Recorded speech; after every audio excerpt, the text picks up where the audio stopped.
అదరగొట్టే కారం రంగు రుచి ఆచి కారం పొడి. యంగ్ హీరోల మధ్య కాదు, సీనియర్ హీరోల మధ్య కూడా టఫ్ ఫైట్ నడుస్తోంది. కథల ఎంపిక, కలెక్షన్ రికార్డుల విషయంలో సీనియర్ స్టార్స్ మధ్య గట్టి పోటీ కనిపిస్తోంది. మార్కెట్ లెక్కలు మారిపోవడంతో టాలీవుడ్ సీనియర్స్ కొత్త హైట్స్ రీచ్ అయ్యేందుకు అన్ని రకాలుగా కష్టపడుతున్నారు. మరి ఈ రేసులో ముందున్నదెవరు?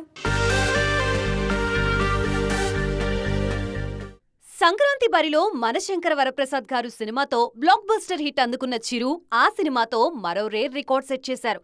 రిలీజ్ అయిన ఫస్ట్ వీక్ లోనే 200 కోట్ల క్లబ్ లోకి ఎంట్రీ ఇచ్చిన మనశంకర వరప్రసాద్ గారు చిరు కెరియర్ లో 100 కోట్ల మార్క్ ని క్రాస్ చేసిన 4వ సినిమాగా నిలిచింది. మరో సీనియర్ స్టార్ బాలకృష్ణ కూడా ఇదే రేంజ్ లో జోరు చూపిస్తున్నారు. వరుస విజయాలతో సూపర్ ఫామ్ లో ఉన్న బాలయ్య అఖండ 2తో నిరాశపరిచిన ఆ సినిమాని కూడా 100 కోట్ల మార్క్ దాటించడంలో సక్సెస్ అయ్యారు. దీంతో ఈ క్లబ్ లో 5వ సినిమాతో టాప్ ప్లేస్ లో ఉన్నారు బాలకృష్ణ. విక్టరీ స్టార్ వెంకటేష్ కూడా 100 కోట్ల క్లబ్ లో ప్లేస్ సంపాదించారు. ఫస్ట్ F2 సంక్రాంతికి వస్తున్నాం సినిమాలతో 100 క్రోర్ మార్క్ ని క్రాస్ చేసిన వెంకీ మనశంకర వరప్రసాద్ గారు మూవీలో చేసిన గెస్ట్ రోల్ తో హ్యాట్రిక్ కొట్టారు. ఈ విషయంలో కింగ్ నాగార్జున మాత్రం కాస్త వెనకబడ్డారు. కుబేరా, బ్రహ్మాస్త్ర లాంటి సినిమాలతో టాప్ గ్రాసర్స్ లిస్ట్ లో ప్లేస్ దక్కించుకున్నా సోలోగా 100 కోట్ల క్లబ్ లోకి ఎంట్రీ ఇవ్వలేకపోయారు. అందుకే అప్కమింగ్ సినిమాలతో ఆ కల నెరవేర్చుకోవాలనుకుంటున్నారు నాగ్.